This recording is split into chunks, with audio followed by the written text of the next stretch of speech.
crazy bond going in that game, whatever. And yeah, and then I guess it's like persistence. You can just have your friends come into your game and check it out. So it's just Animal Crossing with cars. I need to be abundantly. You and I have been talking about this game for like 20 minutes right now, and neither of us have once been like, and the racing is so good. I won so many races. Like it's such a like secondary, tertiary. Like it is so like. All right. Things that I think about, and like it's like every now and then they'll be like, "You go on the race?" And yeah, sure, whatever. And you know, I did, or I get in second place, like, and then I win. And like, let me back out there. I'm like, go crash at some guy's house. You ever just turn on all of the assist settings, like go in there and just make it like the most realistic car possible? No. So you can. That's the thing is you can play this like an arcade race, or you can go in and turn on all of everything. Like you can turn on the power steering, and you turn on the and you'll get back and just skip the tutorial. It's just. It'll feel like if, I don't know, driving in like GTA 4 was somehow even slippery, and you're like, oh, it's take you forward in a Lamborghini, because like that's how it would feel realistic. It's just, and again, it's like you can play it like Mario Kart, you can play it like Gran Turismo. Yeah, it's just cool that it offers those options. This game is called Insurgency. And this little thing that they did at the very end that they teased, I don't know what they're going to do with the mech. I don't know if it's going to be like a thing that's part of the storyline, or if it's going to be like a nod to the, the big life-size Gundam that periodically shows up in various parts of Japan. But Defeat! I just fucking entered the match. It reminds me of building model cars. Also has a giant robot in it in some capacity. I think that is awesome. I'm very excited about it. And before anyone says anything, it's not a Gundam. I was really what the fuck? A little bit peeved at our headline saying that there's a Gundam in Forza Horizon 6 because it's not a Gundam. It's probably some sort of off-brand version. People thought it looked like the Gundam Barbados, but it's Barbados, whatever. It's you just see its foot, but it's not that. It's not a Gundam. It's a different one. So it's not a Gundam yet. It could be. They'll make some sort of licensing deal and they'll put it in there. They got Domination. So I hope so. I would get a Gundam. But in the meantime, you could just hit it with the Dune Hornicopter or whatever it's called. Hornicopter. What the hell is that? Anyway, what's the stupid name for it? It's got the same name as like a dead dinosaur. Yeah. Dinkisaurus. So I'm pumped for Forza Horizon 6. Like, it was funny. They put out the serious Forza like 2 years after this, and I played it for like 15 minutes, and I was like, nope, not what I want at all. My reaction to that felt like when I told her I'm down for some domination. Something cool, and then I show her something boring and grown up, and she just like, she just doesn't. It just like passed through her. She's gonna stare at me, walk away. I don't know. It's like if you put a cement truck in and used it to cover everything in a Chuck E. Cheese, I'd be like, I love playing the game. So it was like stupid fun. It was like reverse Skyrim, where Horizon 5 was like, you see that volcano, you can do sick tricks off of it, and Motorsport was like, you see that volcano, please do not go there. Please stay on the road. Don't drive. I hope you enjoy seeing that volcano. Yeah, it's for looking at it and not for doing sick flips off of. Don't do that. There are going to be so many angry car people in the comments, and that's okay. Look, here, I'll say this. I hate driving. I'm a terrible driver. I learned to drive very late in life, and they showed me after I got in a car accident, which made me kind of just phobic about driving and just kind of put it off for a while. You can kind of get by with that. Much to the short my Okay. and then I started playing a shitload of Forza, and I got more good at driving, and so I went and drive around town more. I actually go run errands and stuff, which, I don't know, that's like one of those rare instances where, like, oh, if a video game made you, like, better at something? Okay, cool. Like, and I mean, I'm not doing sick jumps off of volcanoes when I'm driving to Trader Joe's, but I appreciate it. We should let people know that, since you started playing this game, you have destroyed 62 Bay Area lawyer billboards. That's true. With your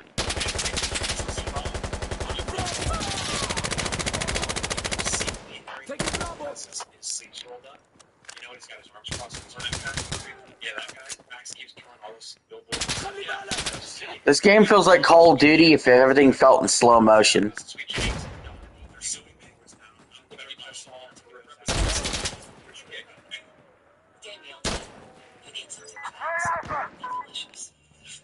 Okay. Give me a different weapon.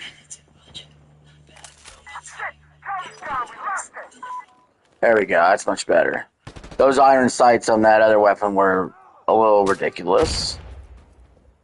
I was shocked when I found out how fast you can deal with vaulting. I thought it would take years. I'm on Bravo. It's 3 months. And no, it's not a transplant or some expensive shampoo. It's the finasteride and minoxidil chews through Hims. It's a once-a-day chew with 2 ingredients, finasteride and minoxidil, to stop hair loss. The process is 100% off. We just cleared Bravo. Doctor It's visits, no ours. waiting rooms. Just answer a few questions online, and it should be right there for you prescribed. Oh. If your hair is still thinning, stop ignoring it. Start through Hims and take control. The recoil's fucking ridiculous.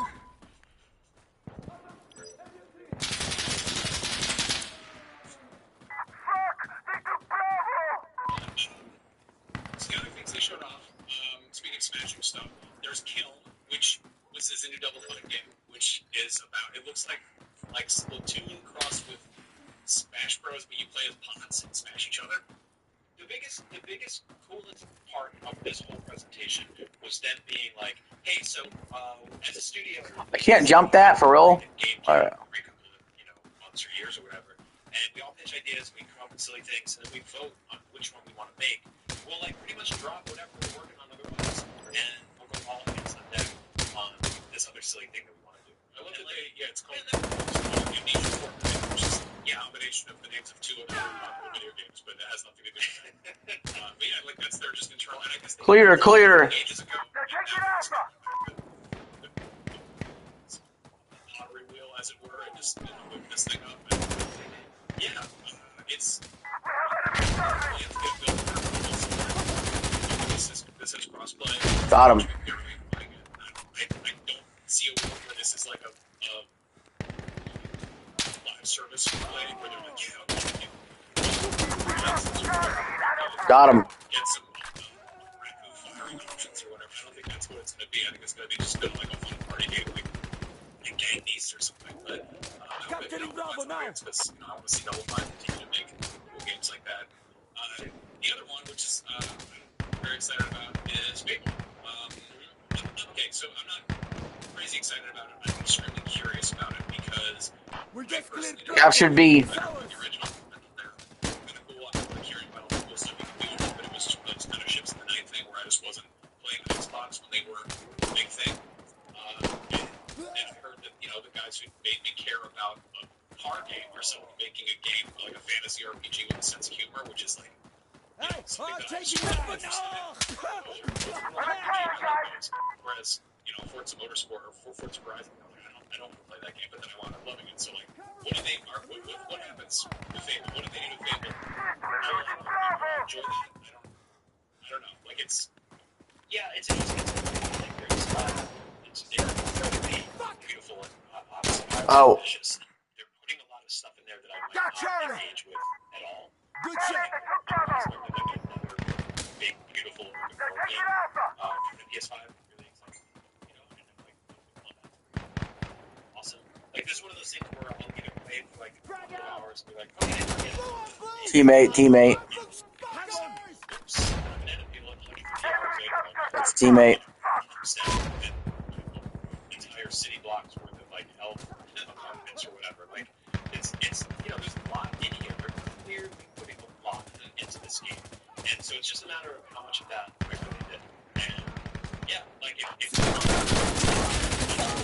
Got him.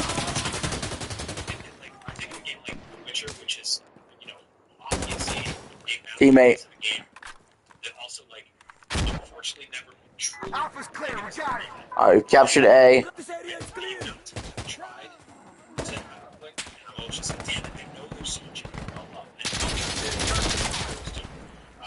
So I'm hoping that's not what happens here, but I'm ready for this game, and I hope that it's a big hit, and I have a feeling it will be a big hit on PlayStation. I don't know what big hit on Xboxes anymore. Yeah, it's fine. They said this is launching date on PS5, which is rad. I realize the thing I'm really interested in is just seeing what a different studio's take on open world RPG is.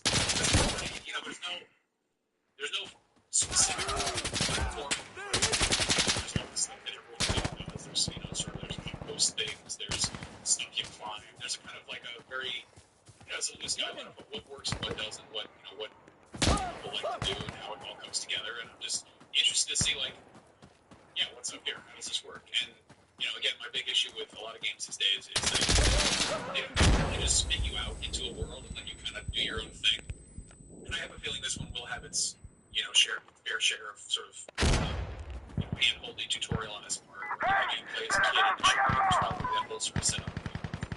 But at some point, they I'm on let you Bravo. wander off, and I just want to know what that's like when you wander off, because I guess I like that it looks like a cool place to be. Capturing B.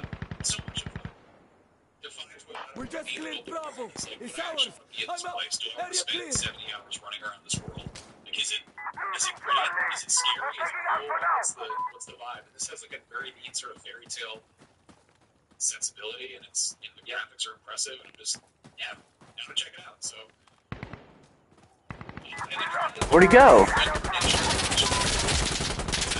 Game Freak game that is not about it's about other kinds of monsters that are too big to fit in your pocket, such as this wolf. This one's not really doing it for me. I want to be pleasantly surprised, but I feel like it's so reminiscent of so many other games we've gotten recently.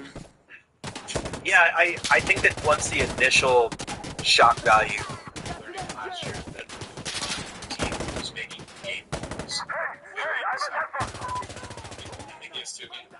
yeah, like that was like awesome news. And now the more I've seen of it, the more I'm like, oh, okay, cool. I've kind of grounded my expectations a little bit here on what this kind of game is. They're making something that seems significantly different for them, but for video games, it doesn't feel like a massive departure from something already. That said, same the combat's awesome. Like, the world was fun to explore. All those systems click together for me. Then yeah, I'll play a ton of it. There are some really interesting Okay, mechanics in I'm this on game, Charlie. and I want to see how they all come together. But yeah, I felt like the more I looked at it, the more it kind of washed over. Yeah, I mean, again, games take so long to make. Enemy! We have enemy. That's teammate. Wait! God damn it! I'm gonna end up kicked if I keep hitting it. If I keep killing a teammate, I'm gonna end up kicked. That game that came and went. It's I'm surprised you're not more excited for this game because it does have one of your favorite mechanics. Fuckers. Which is when they take the ponytail and they put it in the other ponytail and they fall in love in the hit films Avatar 1, 2, and 3. I do love the Avatar. Do not shoot. Do not shoot anybody. That's a teammate. Bravo now. Yeah, I don't know. It's kind of. It looks like if you took We're about to fucking win this game. Sekiro and put it in my or something. So a lot of people are like, "That sounds sick. That sounds awesome." I'm just sort of. It's kind of. Great. I want to be Okay. surprised. Yeah, We I got. don't want to be I'm negative up. on it, but it's Area clear. I think I need to take Enemy a first taking bet, Bravo. see what it's like. Yeah. Yeah, it's pretty cool. Xbox Game Show last week, and it's weird to bring some PlayStation games, but I'm stoked because there's plenty to talk about there. That's fun. And then, It's kind of double prizes because it's like these Xbox Direct showcase things. Got him. Waiting for the first big. Did I get him? Play, or, whatever that shaped thing may be. I don't know if I got him. New year. But in the meantime, it's like, okay, a bunch of new, big, expensive, gorgeous-looking games are coming to PS5. Did I get you? And now it's Sony's turn to be like, Yeah, I did get you. I don't know. This game is not. This game is like a really horrible version of Call of Duty. You don't get the plus 100 pop up on the screen when you kill somebody. It feels really slow. they show a bunch of trailers, and they'll have PS5 logos at the end, and then afterward you have to discover that check thing where it's like, okay, how many of these are actually cross-platform? Yeah, there's a lot of the other trailers. It's kind of nice that Total Xbox revenue down 9%. They wanted it up 30%, and man, Since the E3 era. horrible. We would get a press release email like 3 hours after a live showcase press conference thing, and in small, 0.5 print in the bottom it would say like, also coming to, Victory. PC. Interesting. Okay. So eventually, the platforms get revealed, or they'll be like, we're reporting this at a later date. But I think between Xbox and PlayStation right now, there's enough crossover there, just on the tech side of things, where it's not a total nightmare to port those things. And so, yeah, I have a feeling we're gonna that's that. Like I said, it's going to be like the rule and not the exception going forward. Yeah. Well, it's cool. There's Halo Campaign Evolved, which we know is going to PS5 at some point, and then there's Gears of War E-Day, which is sort of a question mark at this point, but those will both be, cool big games that may or may not come to PS5. I forget if we know this or not. I know that they put out Gears of War. I'm done with this. On PS5.